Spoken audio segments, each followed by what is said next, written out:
국민 여러분, 안녕하셨습니까? 인도태평양 전략연구원의 최수용입니다. 오늘은 중국 공산당이 현재 대한민국에서 전개하고 있는 임시전, 또 무제한의 전쟁, 우리 unrestricted warfare라고 하는데요. 이 무제한의 이 초안전, 한계를 넘어서는 이 중국 공산당의 이런 그 초한전에 대한 여러 가지 사항에 대해서 좀 이렇게 설명을 드리고자 합니다. 우선적으로요, 한국 내에서도 지난번에 지금 중국인들이 설치해 놓았다고 하는 비밀 경찰서가 발견이 된 적이 있었습니다. 우선 이 비밀 경찰서 관련한 이야기부터 해드리겠습니다. 대한민국에 유학 오는 중국 유학생들은 중국 공산당에게 충성맹세를 해야만 유학이 가능합니다.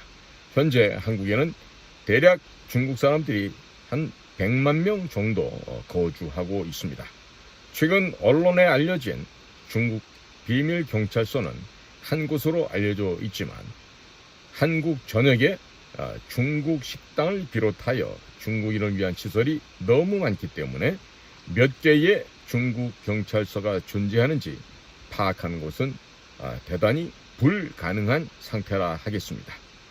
현재 한국에서 가장 많이 쓰고 있는 메신저는 카카오톡인데, 카카오톡을 운영하고 있는 다음 카카오사의 2대 주주가 중국 공산당 기업인 텐센트라는 곳입니다. 이 카카오톡 운영센터가 중국에 있으면서 한국어가 가능한 중국인들을 채용해서 한국 내의 정보를 수집하고 있습니다. 한국에 유학 온 학생들은 자신들이 보고 들은 모든 내용을 카카오톡에 올리게 되고, 중국 공산당이 중국에서 이를 모니터링을 하고 있으며 중국 공산당은 카카오톡을 통해서 한국에 유학 온 학생들에게 지령을 내리기도 합니다. 한국 내의 군사시설을 촬영하거나 각 대학교 내에서의 연구과제를 촬영하고 각각의 교수 및 한국 주요 인사들에 대한 발언 등을 24시간 수집하여 카카오톡으로 보내게 되면 중국에서는 중국 공산당이 그 자료들을 취합해서 한국의 기밀을 빼내고 한국 인사들의 성향을 분석하여 비밀 공작 자료로 활용을 하게 됩니다. 2017년 1월부터 전국적으로 일어났던 박근혜 대통령 탄핵 요구 집회 당시에 한국 내에 와 있던 중국 유학생 6만여 명이 집회에 참석을 했는데, 중국 공산당이 카카오톡으로 집회에 참가 지령을 내렸고 중국인 비밀 경찰서에서 이들을 통제하여 박근혜 대통령을 탄핵시키는 여론을 조성한 바 있었습니다. 친미, 반중 정책을 펼치는 정치인들에 대한 사이버 공격 및 퇴출 집회 등에 중국인들이 동원되고 있는데, 중국인들이 운영하는 비밀경찰서는 이들을 동원하는 역할을 하고 있는 것으로 알려지고 있습니다.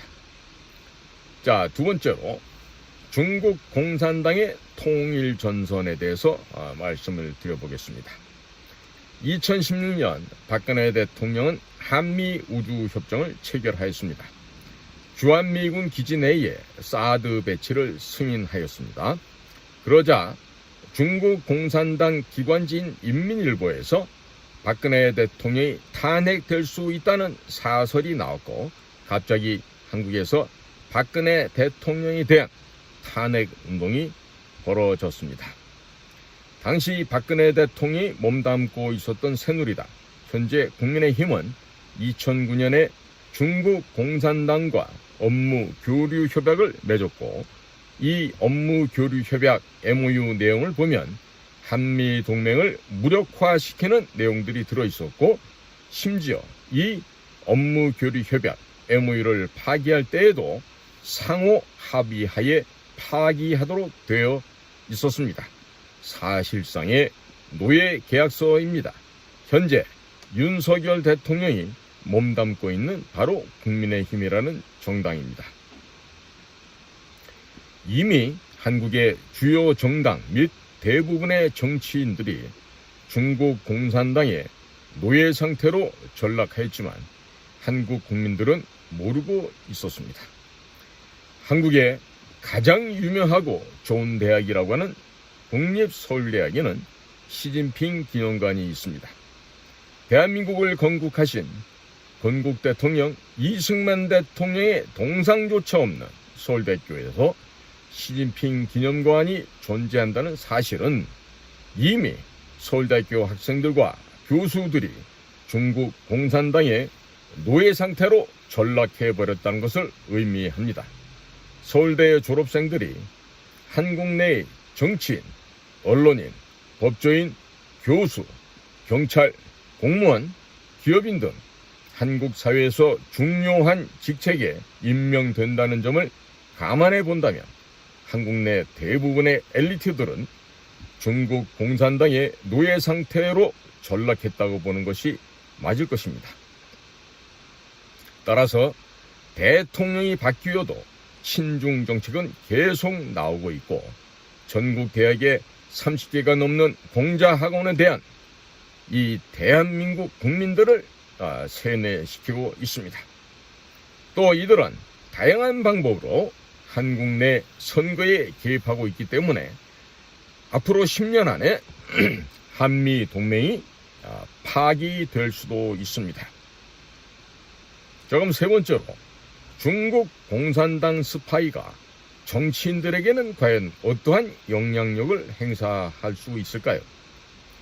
이미 한국의 주요 정당 및 정치인 그리고 정당과 연결된 시민 단체들은 대부분 중국 공산당의 자금을 받아서 그들에 의해서 장악이 되어버렸습니다. 누가 중국 스파이인지 누가 중국 공산당의 협조자인지 분간이 되지 않고 있습니다. 예를 들어 보겠습니다. 대한민국의 윤희근 경찰청장은 중국 공산당 스파이 양성기관인 중국사회과학원에서 법학 석사를 졸업한 인물입니다. 7개월 만에 3계급이라고 하는 엄청난 승진을 했는데 이런 경우는 민간 기업에서 당사자 아버지가 그 기업의 회장 사장이라 하더라도 있을 수 없는 일이겠습니다.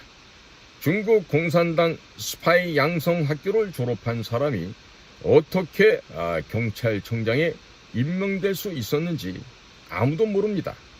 특정 정치 세력이 공작을 한 것이었단 이런 추측을 할 뿐에 지나지 않습니다.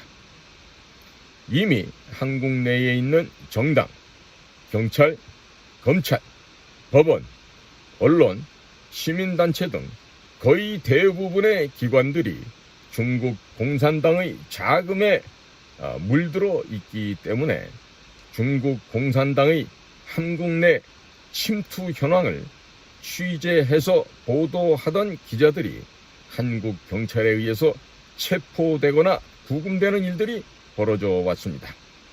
한국 검찰 및 법원에 의해서 벌금을 부과받는 등 말도 안 되는 일들이 과거 문재인 정권에서 빈번하게 벌어져 왔었습니다.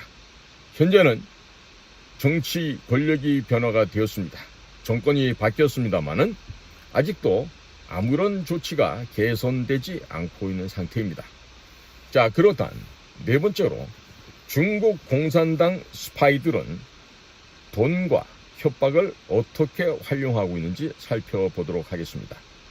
한국에서 정치를 하는 사람들의 대부분은 자기 가족 혹은 친척이 중국에서 크고 작은 사업체를 운영하고 있습니다. 중국에서 벌어들인 돈이 여러 과정을 거쳐서 한국 내 정치 자금으로 흘러들어오는 구조라고 하겠습니다. 혹은 한국 내에 있는 친중 인사나 친중 기업들이 다양한 방법을 통해서 친중 정치인들에게 정치 자금을 후원하고 있습니다. 하지만 법적으로는 그다지 문제가 되지 않고 있습니다. 중국 공산당이 그와 같은 방식을 통해서 뇌물을 주는 것인데 한국 내의 300명의 정치인들 가운데 중국 공산당에게 포섭이 안 된 사람을 찾을 수 있을까요? 대단히 포섭이 안 된 사람 찾기가 어렵습니다. 자, 그러면 다섯 번째로 이와 같은 작전에서 북조선은 얼마나 많은 역할을 하고 있을 것 같습니까? 과거에는 북조선에서 공작 자금이 내려왔었습니다. 그러나 북조선의 경제가 무너지면서 북조선의 자금을 받아 쓰던 사람들도 이제는 중국 공산당의 자금을 받아 쓰기 시작을 했습니다. 자, 이렇게 중국 공산당의 자금을 받아 쓰면서 북조선을 비판하기 시작하죠. 과거 친북한 활동을 했던 사람들이 어느 날 갑자기 북한 체제를 비판을 하니까 많은 국민들께서 그 사람이 이제 전향을 했구나 라고 생각하고 계십니다마는 사실은 북조선이 아닌 중국 공산당으로부터 공작 자금을 받고 있는 것이라 하겠습니다. 북조선은 김대중, 노무현, 문재인 정권 시절 한국 내의 많은 정치인, 목사, 언론인, 시민단체 인사들을 북조선으로 데리고 가서 강제로 북조선 여성들과 섹스를 하도록끔 만들었습니다.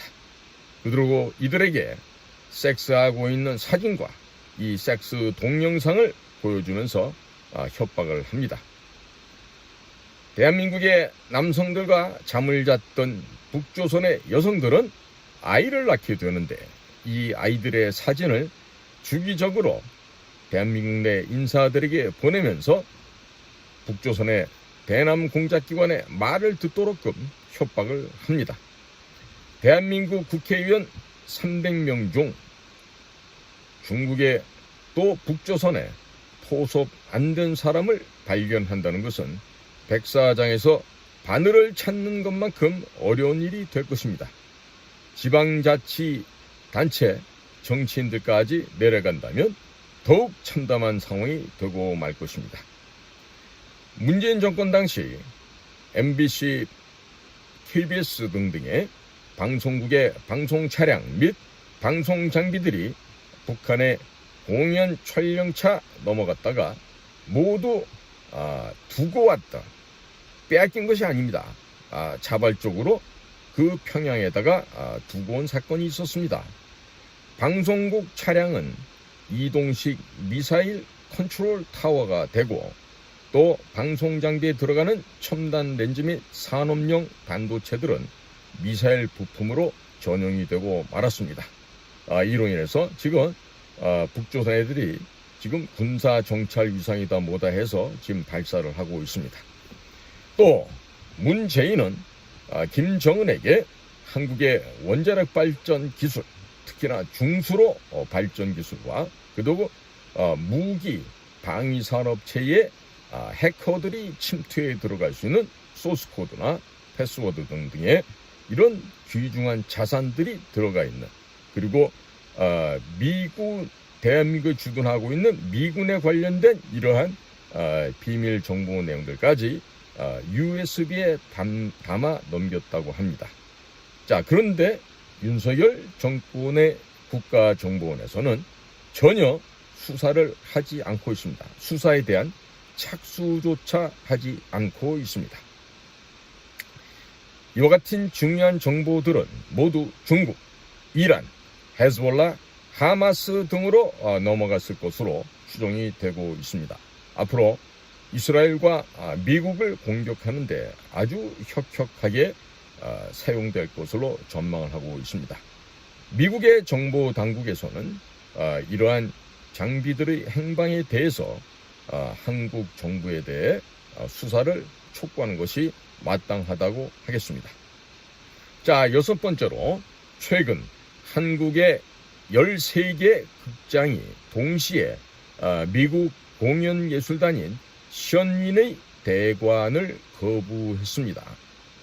이전에도 중국 대사관의 협박으로 대관이 취소된 사례가 있었습니다만은, 자, 이것처럼 과거에도 중국 대성안에서는 이와 같은 선인 공연을 할 수 없게끔 캠페인을 압력을 가해서 공연을 못하도록 대관을 불허했던 사실들이 있는데, 아마도 우리 국민들 가운데서는 이런 사실을 알고 있는 분들이 많지는 않으실 것 같습니다.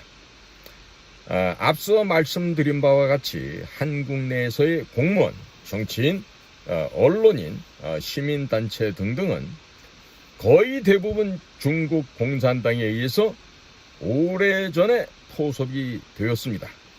따라서 매년 일정이 잡혀있던 션윈 공연이 취소되고 있다는 것이죠.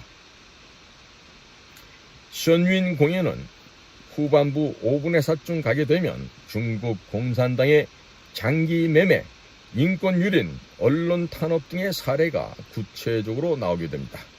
이것을 못 보게 막으려는 의도도 있겠지만 각각의 민족문화 부활을 역시 두려워하고 있습니다. 지난번에 서울 국립극장 해오름에 살 때 저도 가서 봤습니다만은 그때도 지방에서의 공연은 다 취소되었습니다.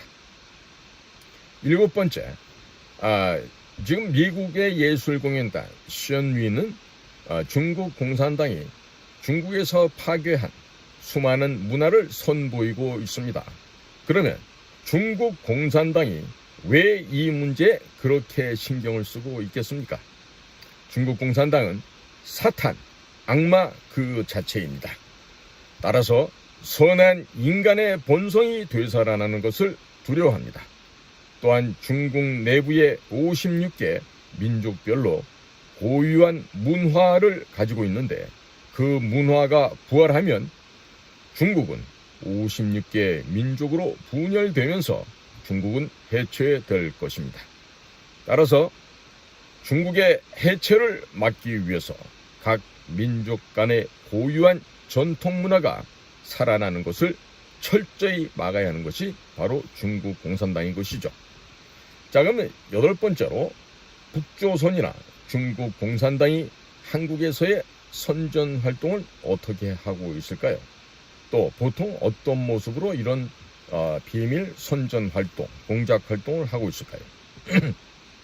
한국 내에서 문재인과 이재명을 지지하는 집회에 가보면 중국어를 하는 사람들이 많이 보입니다.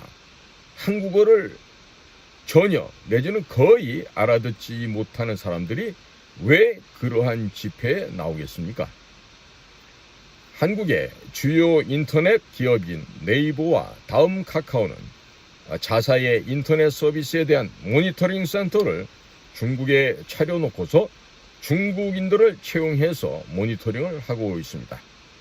한국 인터넷에서 반중 여론이 올라오게 되면 금방 사라져 버립니다. 그리고 중국을 지지하는 인터넷 댓글로 도배가 되어 버립니다.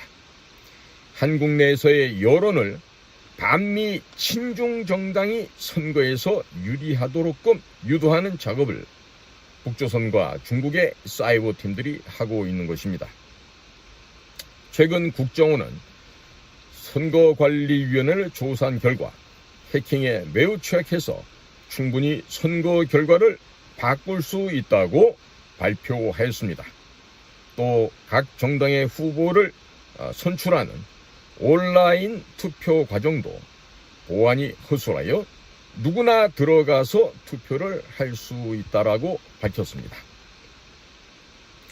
중국이나 북조선의 사이버 팀들이 한국 내의 각 정당의 후보자들을 자신들에게 유리한 사람들로 얼마든지 바꿀 수 있다는 뜻이 되겠습니다. 지난 20년, 30년 동안 한국 국민들은 이러한 사실을 전혀 모르고 지내왔습니다. 그러나 어느 날부터 애국적인 후보, 한미 동맹을 중요하게 생각하는 후보들이 갑자기 대거 탈락하는 일들이 벌어져 왔는데 지금 와서 생각해보니 중국과 북조선의 공작이 아니었던가 생각이 듭니다. 이러한 일들은 김대중 정권이 들어서면서부터 벌어졌는데 한국 국민들은 전혀 몰랐습니다. 또 한국 국민들이 국회에 법안을 제안할 수 있는 제도가 있습니다. 이 또한 보안이 너무나도 허술하여 한국 내에서는 휴대폰만 갖고 있으면 누구나 법을 제안할 수가 있습니다. 중국인들이 자신들에게 유리한 법안을 제출하여도 막을 방법이 전혀 없는 상태입니다.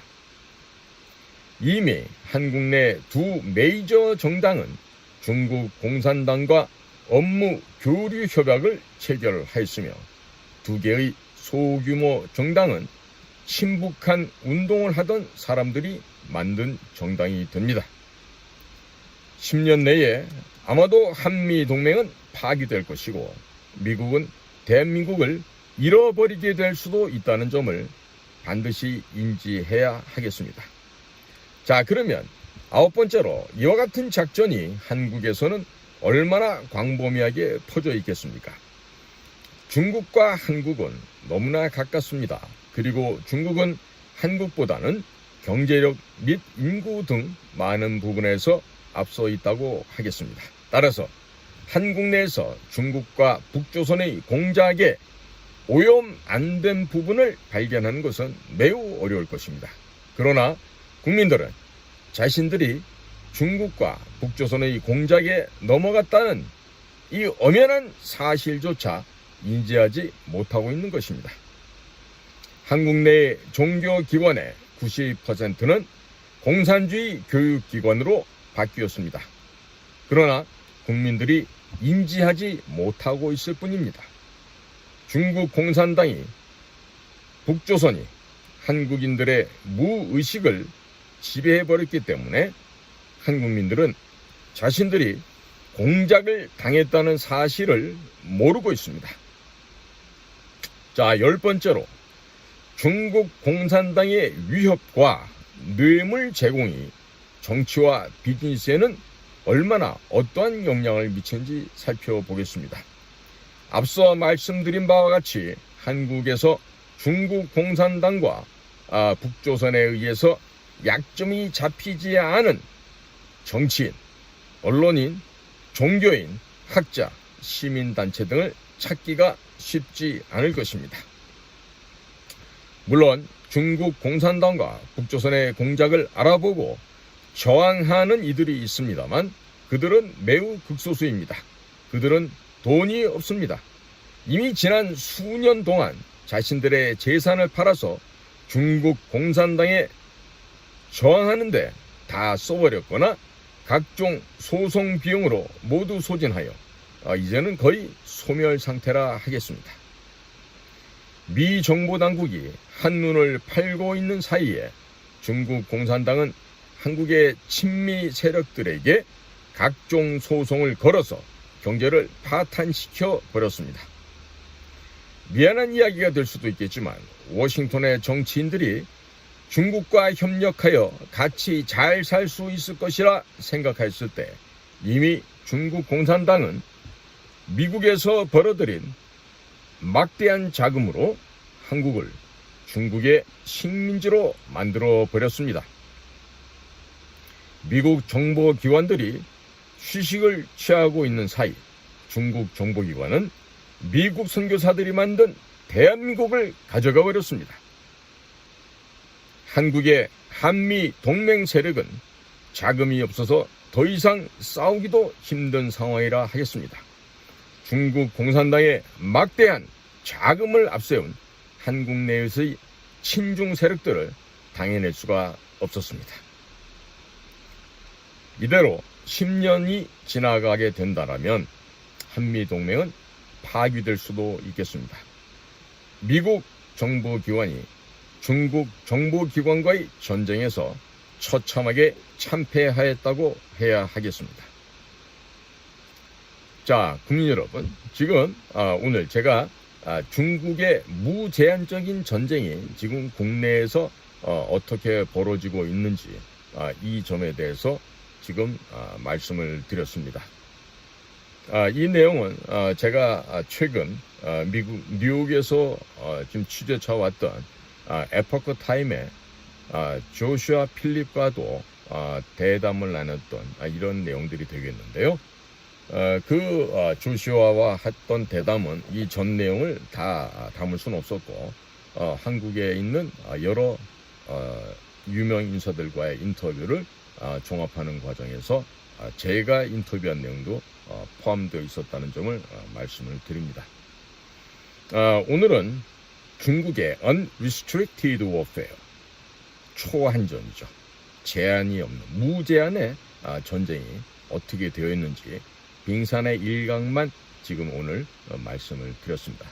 계속해서 기회가 되는 대로 이 중국의 이와 같은 음험한 아주 비상식적이고 비밀 공작적인 이런 전쟁을 하고 있는 중국 공산당의 실체에 대해서 계속해서 말씀을 드리도록 하겠습니다. 오늘도 공작권 TV 크리에이티브 게임을 경청해 주셔서 감사를 드립니다. 저는 인도 태평양 전략연구원 최수용이었습니다. 감사합니다.